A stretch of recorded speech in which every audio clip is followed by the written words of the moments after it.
everyone, welcome back to our YouTube channel Appify. So today in this video I'm going to show you how to change your gender on Caliber Strain Training app. So without getting further delay, let's jump into our video.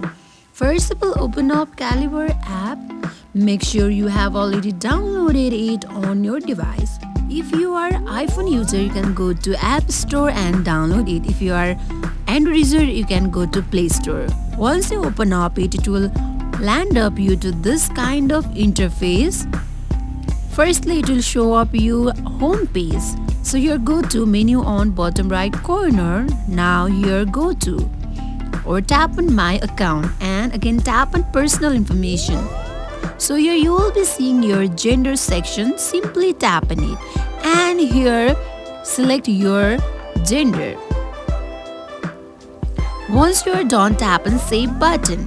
So this is how you can change your gender on Caliber. So that is it for today. If you guys like this video, do not forget to like, comment and subscribe our channel. Thank you for watching.